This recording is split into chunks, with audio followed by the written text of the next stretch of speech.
Today, I'm going to be giving you the ultimate Pokemon investing guide 2025. Now, a lot of people think Pokemon investing is easy. Well, they're wrong. It's hard to choose the right cardboard that's going to go up 500%. It's really hard. Now, some people go, just buy this, just buy that. No, shut up, okay? And I'll tell you how to invest in Pokemon. Now, the most basic question for all of you is, what should I invest in? What should I put my money in? And there's a clear answer. Now, nobody's talking about this. Everyone goes, let's buy some singles. Let's just buy some singles. They're wrong. Singles are not the right investments. They have never been the right investments. Yes, sometimes they go up 20, 30, 50%. Sometimes they're great plays. You see the Drowsy, that went up, but guess what? It crashed right back down. Singles are like gambling, okay? Sometimes you'll get one that go up 100%, 200%. Sometimes you'll get one that stays for 5 years and does nothing. And the thing is with singles is they're too cheap, okay? Let's say you have a $5 single. Yes, it might go to $15. That's a 300% increase. But the thing is, you've only made $10. Now, what if you buy a really expensive single? Let's say the Charizard EX from 151. Well, guess what? That has a really, really high chance of collapsing due to the amount of people actually pulling this card. You know, cards are not that rare, okay? They're at least 100,000 of each. And I'm not talking PSA graded. I'm not talking anything. I just mean at any given time, at any given card show, there are hundreds of thousands of these cards. And it's not rare to see one or two or 100 or 1,000 of them. So when you compare this with, let's say, a booster box, you're always going to see that as more and more people open these boxes, more of these Pokemon cards and singles will come up. So no matter how much time passes, there will always be more and more Zards. But at the same time, there will be less and less Pokemon 151 packs. Now this leads me to the next segment, which is boxes. Buy the boxes. They are the best investments by far. They're what everyone hopes and should aspire to buy because boxes have never gone down in the history of Pokemon. They are like the most perfect investments ever created. No box, no matter how bad, Rebel Trash, whatever you want to call it. You have Steam Siege. You have some of the worst sets ever created in history. And guess what? They're up 300% because they were so just not looked at that now everyone wants them. And let's talk about other sets. Let's go Evolving Skies, Team Up. We can go to any single set in history and they've all gone up exponentially. Just look up Team Up, okay? If you bought that box 5 years ago for $200, it would be $5,000 right now. Let's not talk about how many percents that was, because that's gonna make a lot of people feel bad. But what really matters is that boxes are the future. They're the true best investment ever created. If you want to invest in Pokemon in 2025, you better be buying booster boxes. And I'm going to get more on that later. But other people are saying, hey, what about PSA graded slabs? What about PSA cards? Aren't they a great investment? Well, yes and no. It's a 50-50. It's a lot like gambling, I'd say, because yes, you can pick some ones that go crazy. You can pick some ones that are the best of the best, the Moonbryons. But the thing is, even Moonbryons crash. We saw Moonbryon go from 1,000 to 4,000 and then back to 3,000. And the problem with slabs is honestly, the more boxes and packs that get open, the more singles that get into circulation. And then those singles get graded and more PSA 10s come out, making the cards less rare and therefore less valuable. And yes, you might choose the right one. You might choose Bubble Mew.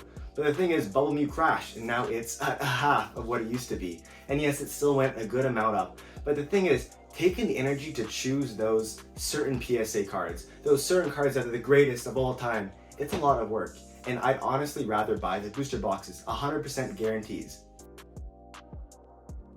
Now some of you might be thinking, oh my god, hey, buddy, you've got PSA graded cards, you hypocrite. Well, the thing is, there's a difference between Pokemon cards that you want to invest in and your personal collection. Now take this Moonbryon for example. This Moonbryon is something in my personal collection. I would never sell this. If this card went for 10K tomorrow, I would keep this no matter what because I love this card. I bought it for a reason because I enjoy it, I love it, I cherish it, and I've always wanted one. Okay, yes, I do want it to go up one day and maybe I can sell it, buy a down payment, pay off college, university, whatever it may be. But I love this card because how it looks and because I love it. Truly. Yes, sometimes people are investing in Pokemon. They only want the money, but that's not the whole goal. That's not the goal of Pokemon. It's about collecting. It's about the community. It's about the love. And I love this card, so it is staying in my personal collection. On the other hand, I was stupid enough to buy this Bubble Mew PSA 10 for my investing collection. Do I love Bubble Mew? Not really. I'll be honest. It's a beautiful card. A lot of people say it's awesome. But I really bought this as an investment. And I bought this when it was really high, and now it is gone to its ultimate low. And one thing with PSA graded slabs is that they say Whenever everyone is saying a certain thing, go buy Bubble Mew. Bubble Mew is the best. It is the greatest card ever created. That almost always crashes. That's one of Bob Farrell's investing theories. He's not a Pokemon investor, he's just a normal investor, but it is true. When people are saying one thing is gonna go up to the moon, when everyone's saying the same thing, it will often lead to the opposite outcome. My point with this personal collection versus investing standpoint is that yes, you can have your cards in your personal collection that you will never sell, you will always keep, you will hold on forever, show to your kids, your grandchildren, and just love forevermore. But you should never confuse those with the cards in your investing collection, which should be no cards, because as I mentioned earlier, investing in Pokemon cards should surely be in booster boxes. Now on to booster boxes, let's go over a few eras. We're going to start with, of course, the Scarlet and Violet era and my thoughts on this. And they are the first 4 sets of this era. Scarlet Violet base, Obsidian Flames, Paldea Evolved, and Pokemon 151 Paradox Rift. These are solid sets that will not get reprints. Yes, 151 is still circulating, but at one point it's not going to get any more reprints, and we're going to be begging for that set to come back. These are sets that will not get reprinted. They are locked and loaded where they are. Whatever we have is what we have, and that's going to make prices go up exponentially. These are boxes that no one cared about for the majority of the entire era, and now people are showing them love. And yes, we're all loving them now, but in 10 years, when people are going to look back on the sets, they're not going to look back at maybe Stellar Crown, which is a good set that everyone didn't really care about. They're going to look at sets that were really underrated, underutilized, undervalued, and I do believe that these 4 sets are amazing investments right now. But what about all the other sets? What about Destined Rivals, Journey Together, Surging Sparks? The thing is, with these sets, they are still so new. Reprints could come back. You could have these sets just crash in price. You can have these sets go crazy in prices. And the thing is, they are way too volatile. They're like a penny stock. They are not something you should be putting your money in right now, because you should be waiting. This is a waiting game. Summer is coming. That is the best time to invest. Everyone knows that summer is often the time that people leave this hobby. They go on vacation. They need a down payment for their house. They need the money, so they will sell their collections, they'll sell their boxes at lower prices, and then people will compete with each other, and finally we're gonna have some normalization in prices. Now, booster boxes, yes, there are some that are amazing that are later on.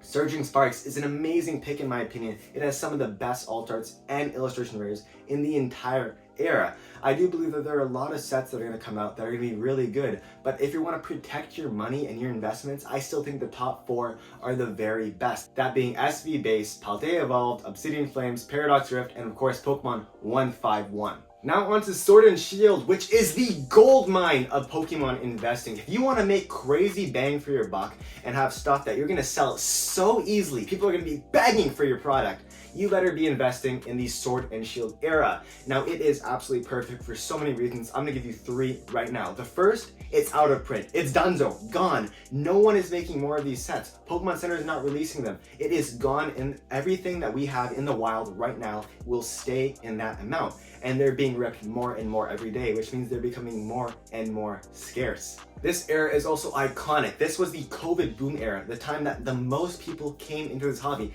even more than right now. And people are gonna be nostalgic. Kids are gonna come back and say, man, I loved opening Evolving Skies. I wanna buy that box now with $10,000, but I have big boy money, so I'm gonna purchase myself a box.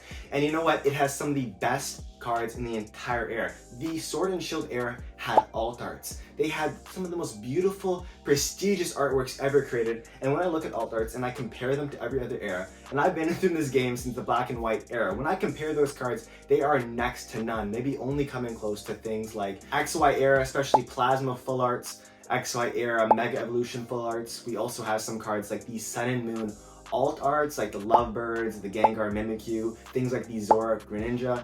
And I mean, when we look at these cards, they're works of art. They are magnifique perfection, and everyone will want them in the near future. I can guarantee it. So any box from the Sword and Shield era is a perfect investment. Now, the exact boxes that you should be buying are, of course, Evolving Skies. That is #1, peak, absolute perfection in all ways. But I know Evolving Skies is expensive. That's $1,500 a booster box, whatever it may be. That may be too much for your money. Well, we have so many more. We have Fusion Strike, which came the Gengar Mimikyu, the Espeon, and of course the Mew. This is still an amazing set that's almost a half of the price of Evolving Skies, and it is such a pickup. It's a screaming buy, and yes, it did have that huge spike, but it will have another one Won't you wait? Also, Lost Origin, it has that amazing Giratina and the Aerodactyl. This is another set that's underutilized. It's cheaper than Fusion Strike, and it is such a buy right now. Silver Tempest, an amazing buy as well. It has the Lugia alt art. We have still Crown Zenith in the wild. That set had so many amazing cards. I mean, we had all those golds. We had the Mewtwo V-Star, so many amazing alt arts, so many amazing illustration rares. And that set was also absolute peak.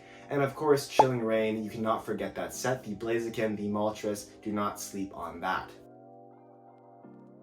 Now let's really quick talk about PC ETBs, that is the Pokemon Center ETBs. Now there's been a lot of drama on this recently, I don't know why. It started with Nostalgianomics and people were commenting on that, but who cares, because PC ETBs, contrary to this new belief, are still amazing buys. Now the thing is, it's really hard to show which are the best, so just be buying everything you can. The second a new set arrives, you better be buying that, because guess what? It is exclusive, and exclusivity runs this hobby.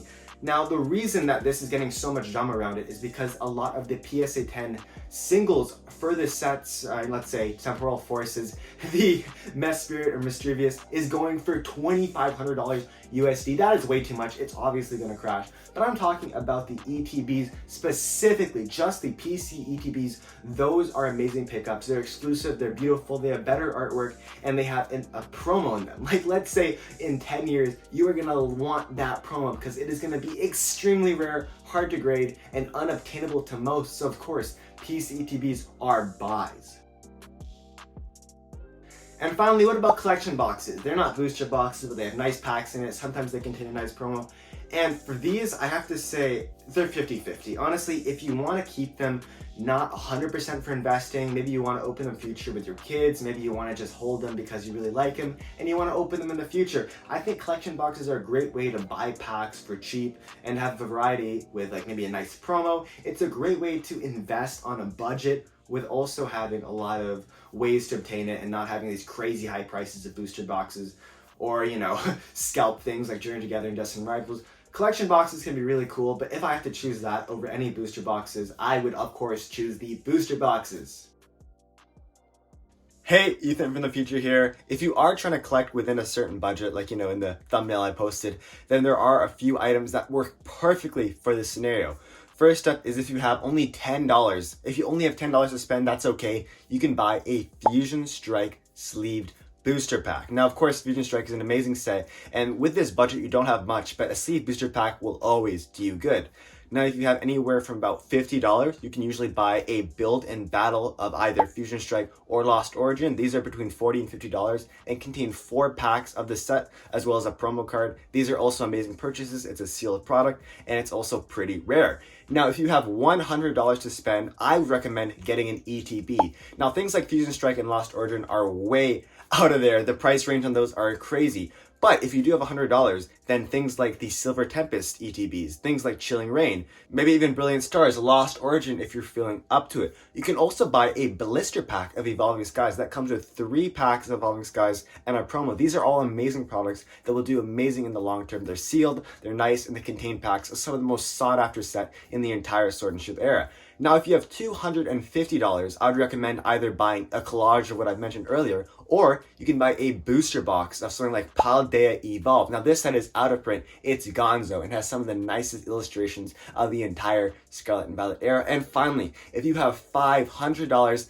I would recommend you buy a Fusion Strike booster box. Now, Fusion Strike is undoubtedly the best or second best set of the Sword and Shield era, and I think it is a must-have in your collection. I have so many of these boxes because I believe in them. You have the Gengar, the Espeon, you have the Mew. This set is packed full of cards, and yes, it had that big rise, but it will keep rising, and that's why I believe in these. And for the very final question right now is, should I sell? Should I sell my collection that I've worked so hard for? Should I be giving it all away for that money, for that juicy cash? And right now I have to say yes and no. It really depends. If you really need that money, if you need that down payment on your house, if you need that new college tuition, if you need your kids, whatever, if you need this money, you gotta sell your stuff, okay? Because your family takes priority over any pieces of cardboard, and you take priority over any Pokemon card. But if you don't need the money, if you just have this stuff right now, I would say do not sell. Maybe if you have some slabs, some singles, yes, you can sell those. Those are going down in the market. But if you have booster boxes, if you have collection boxes, keep those. Save those and cherish those right now, because they will be going up in the near future, and they will go up more than you'd ever realize with the S&P 500, with any normal stocks, because this is a gold mine. Pokemon is a gold mine that can allow you to express your thoughts and go with your community. You can have a lovely, lovely time, go to pre-releases, have an amazing time in the TCG and Pocket and video games. The Pokemon hobby is something for everyone to enjoy, okay? It's not this money-hungry, scalping, weird obsession that people are beginning to have. The reason I made this video about investing is because there's a lot of misconception. People say you can buy whatever and it will go up. That is not true. And this list should give you all the insight you need on what to invest in Pokemon in 2025. I hope you guys enjoyed this video. This took a little bit of preparation and thought. I really give my own opinions because I want you guys to have the best experience possible when investing. I want to give you exactly what I am doing because I am no hypocrite. Thank you for watching this video. Give me some comments on how I can improve and how I can make this channel better. I'll be seeing you guys very, very soon, and I hope you have an amazing day. Peace!